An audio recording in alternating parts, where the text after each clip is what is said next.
Good evening, everybody. The Music Fan is here, bringing smiles to the faces, knowledge to the people, and most importantly, music to the masses. Now, I'm not dressed up for any particular occasion. I just got home from work not too long ago, but I've been listening to a particular album on repeat to get ready for my newest Are You In, the third video of 6 I'm hoping to do this week to try to catch up on videos and then to get ready for that final push for the rest of the year. This time we'll be taking a look at the newest album from Riverside entitled Wasteland.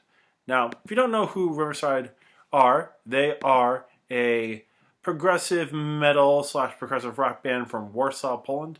Members including Maurice Duda on lead vocals, bass guitar, acoustic guitar, and lead guitar, Peter Kozieradzki on drums and percussion, and Mikhail Lepage on keyboards and backing vocals. Previous albums include Out of Myself in 2003, Second Life Syndrome in 2005, Rabbit Eye Movement from 2007, and on Domini High Definition in 2009, Shrines of New Generation Slaves in 2013, and Love, Fear, and The Time Machine in 2015. Now, I'm going to be honest, I had never heard of this band previously. I was looking at new Hawken material that's going to be coming out soon on the Inside Out channel, and while watching it, I stumbled across this song called Lament by Riverside, and wanted to check it out, didn't actually do it, and then, weirdly enough, on every app that I was using, whenever I would get like an ad, it would always be for this new album coming out. So I was like, okay, you keep pressuring me, I might as well check it out. Looked at Lament, really liked it, and was excited to take a look at this new album. Now, the only big thing that I would like to say before starting this review is that this is the first album that this band has put out since the death of Peter Grodzinski, who was their lead guitarist. He passed away from cardiac arrest suddenly, and the band did put out a compilation album in 2016, but this is the first CD of new material after the passing of Peter. So I just want to put that in there before talking about this album. It's a very important thing that we do talk about, because the theme of this album is dealing with his death and dealing with a sudden death. The wasteland itself being the wasteland of misery and doubt and all these things that we drag ourselves down on, and all these songs are based around his death and the thoughts that the band has had since then. Starting with The Day After is literally talking about the thoughts and feelings of each of the band members the day after their friend passed away. Acid Rain is talking about how one's mind brings back pain and depression and all these thoughts, especially when you don't want them to be there.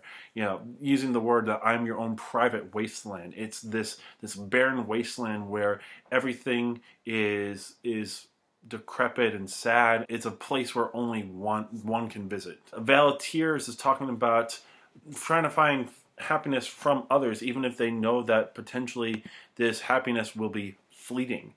Guardian Angel is talking about trying to move forward to live a better life, but wishing that the friend was still alive so that they could have more time to make things right. Lament is talking about trying to find the memories of the good times, to find, you know, sense of comfort in a land of aimlessness. River Down Below is dealing with telling people that they wish that they were happy and they wish that everything was all right, but knowing that that is not the case, and trying to find comfort in others, or potentially finding comfort in joining the dead. Wasteland is talking about, you know, knowing that this memory of the person will pass, or this particular instance where he's thinking about the memory will pass, but hoping one day it will come back to comfort him. And then The Night Before is kind of a way of saying goodbye to everybody, saying goodbye to Peter, and keeping the memory of that night alive. And the way that they talk about on The Night Before, being like, get some rest, everyone's here. It's beautiful. It's really beautiful. A lot of this is a really beautiful album. From the totally a cappella The Day After, which uses the motif ideas of lament on parts of the song, to Guardian Angel, this beautiful ballad where Duda is able to show off his baritone. He is a true baritone, and you can hear it on Guardian Angel where he's using his lower register for this very open and very somber song with not much arrangement or complexity other than the guitar parts that are there.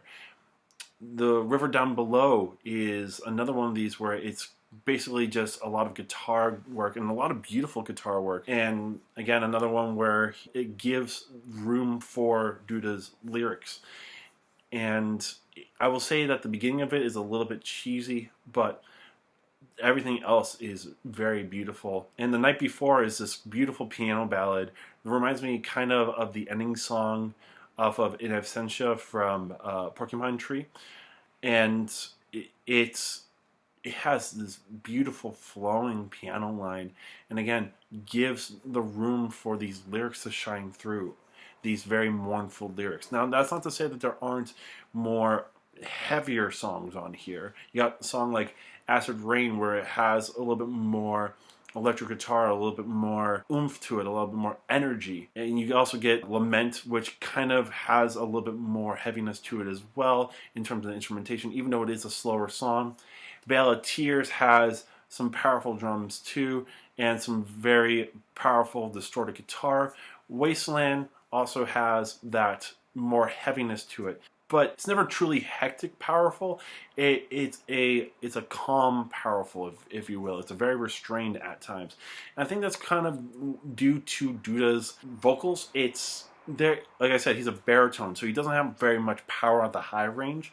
So a lot of the arrangements work very well in his voice range. Something like Vale of Tears, where yes, there's a lot of power to it and a lot of anger to the verses, but then comes this more subdued part where he's singing "Waiting through the desert, I am waiting through the desert to find the promised man that you burned to the ground," and it's more subdued, it's more open, and it gives those lyrics time to grow, rather than having this very powerful chorus that you might have heard on a lot of other progressive songs.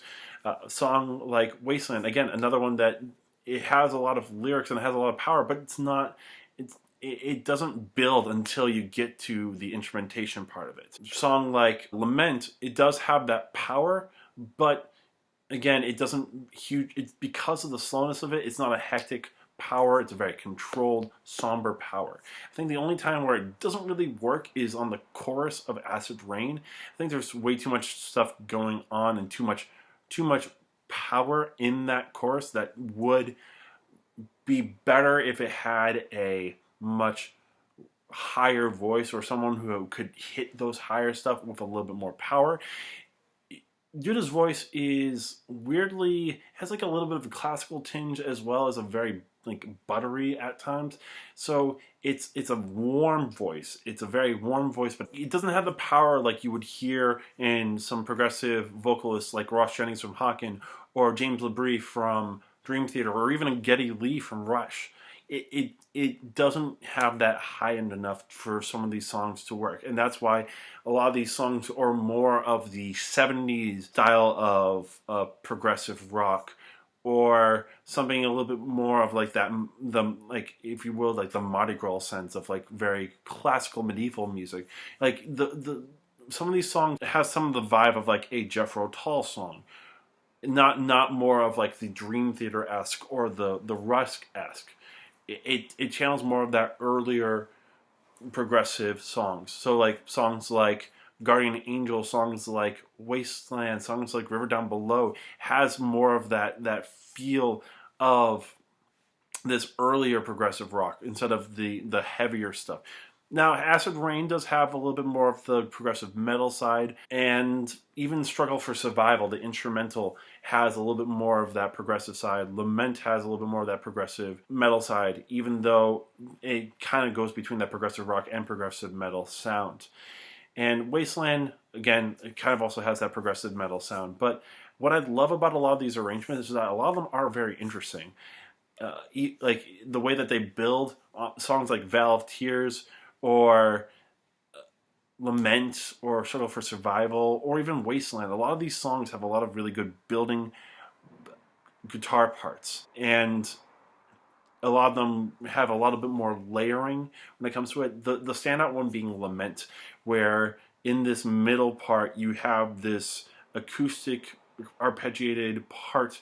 And the cool thing about it is usually when you get a part like this where it keeps moving in like half steps and whole steps, you usually get like the bass note on the beat, but this time it's off the beat, and I think that's a really, really cool idea. And then it keeps building parts where it gets this vocal part of ah, ah, ah, and then it brings in, and then there's a violin part, and then there's more parts that come in, and then like that one is beautifully builds. Struggle for Survival is the 9-minute song, and that one builds very well too. This instrumental is really cool and does really a lot with tension, especially in the main riff. I think there's a lot of really cool parts, and something that I don't know if they did this on purpose or not, but something that I think is really cool is the guitar solo. Usually when you have a guitar solo, you usually have another guitar part backing up and a bass part and more of a grandiose drum. But this one had a lot of rim shots and then a lot of kick pedal without the two meeting together. And then there would be a bass part, and that was basically it. So this guitar solo had like the room to grow without everything else around it. And it isn't the most technical one, but I think it's cool because it kind of seems like the reason why they did it, it was an homage to Peter. You know, instead of adding another part and pretending that there were 4 people there, instead doing what they can with the 3 people and being like, you know, Peter's just not here. And I think that's a really cool idea if that is the case.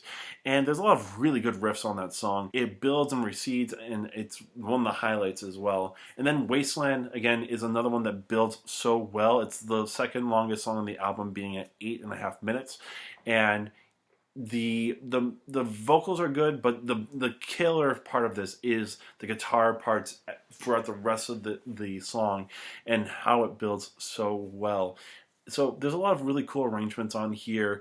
I would say in terms of the weaker stuff, I'm not a huge fan of Guardian Angel, but that's basically it. And River Down Below isn't my favorite song either until it gets to the middle part. But in terms of progressive rock, progressive metal, does this, you know, change the genre? No. But it's a very, very solid and very sentimental album for a dear friend of theirs that passed away, and I can feel a lot of the emotion in it. And even on a song like Acid Rain, like I said, it's mostly this heavier song, but then it gets to this more of a funky song in the middle where this again keeps building, and it also has the more like 70s keyboard parts, or like more of the Dream Theater-esque keyboard parts, but again another one that builds very well and has a lot of emotion in it in the end, even if there's like barely any vocals other than this whoa, whoa, whoa, whoa. It's this really beautiful jumpy line that works with the funky parts, and it just shows again not much vocals there, but one that still gives the emotion of what it wants at that point in time. A very, very solid progressive metal, progressive rock album, more on the progressive rock side, with some beautiful lyrics, some beautiful arrangements, some really nice vocals. I have never checked out this band, and I don't know how much this is different compared to their previous work. I would like to definitely know, and I'll probably check it out. But I'm glad that I took a listen to this album, and if you love this stuff too, I would say listen to the full album. It's worth the time, and like I said, there isn't a bad song. There's just some songs I don't like as much, but for a 9-track CD, I believe it's about like 45 minutes around that. It's a fantastic listen, and one that every progressive fan should take a listen to. But that is my time. If you like this album, give this a like, of course. Let me know why you like it or you hate it in the comments. Tell me other albums that you would like me to review. And, you know, subscribe to my channel, share this with your friends, and just keep on watching my videos. So this is the third of 6 videos I'm trying to make this week. Hopefully I'll be back with another one tomorrow, and then that'll be another Are You In, and then another Digging Through Discography with part 3 of the Hawken review, and then one more Are You In before I'm back on track. But until then, this is the Music Fan signing off.